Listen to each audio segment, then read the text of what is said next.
Ready or not, cicada season's almost here. Not. Periodical cicadas are emerging across the U.S., something that hasn't happened in more than 100 years. Did you I remember wouldn't mind the if last it didn't one? happen for another 100 years.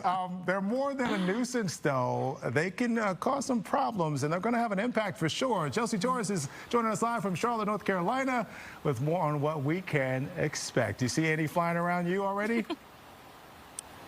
You know, Sylvia, Terrence, I haven't seen one specifically right here with me yet. There's a couple that have popped up in Chapel Hill, not too far from here, but I imagine at least where you are, you're going to have the brunt of it with those two broods really starting to emerge. You know, entomologists are saying trillions are going to come up, and they're even saying that there could be coming up even sooner with that warm weather.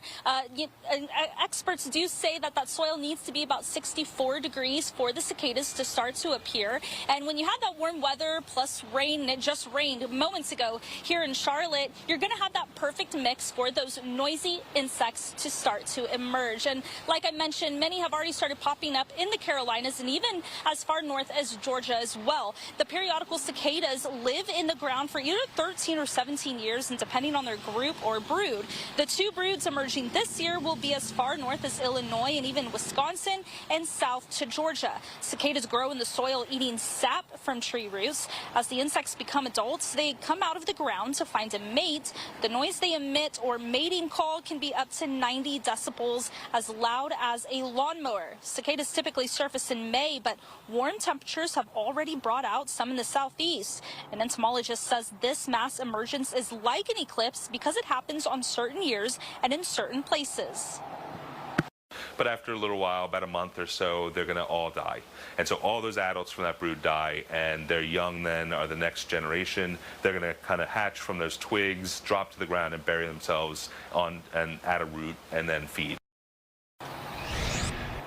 Now, cicadas do not pose any harm to humans or the environment, but entomologists do say the loud noise will be a nuisance. So, Sylvia, Terrence, I want to hear from you guys once they really start to emerge exactly how loud this is going to be, because I'm more interested. I know here in Charlotte it's supposed to be pretty loud, but I can only imagine what it will be like for We you will guys. let you know. We will shoot a video, and I'm sure Tia will shoot one as well for you. Thanks, Chelsea. She's a little jealous.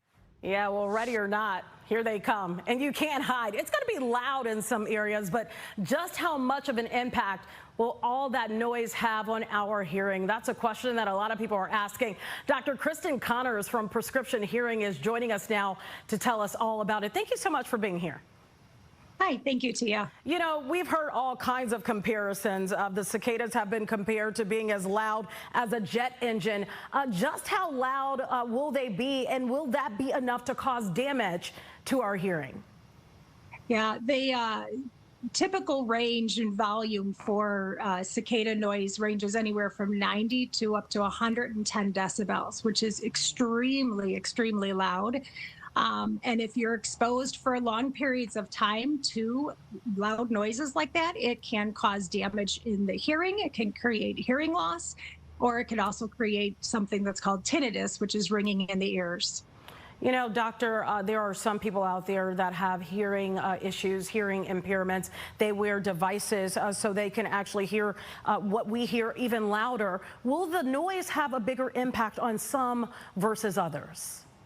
It just depends. Some people that have experienced hearing loss are more sensitive to those louder sounds, and they have a higher risk of having more hearing loss too because of that. Some people that have normal hearing might experience a temporary shift if they're outside for, you know, hours at a time, walking outside in the forest preserves, doing a hike, or, you know, when they're outdoors with the loud sounds like that.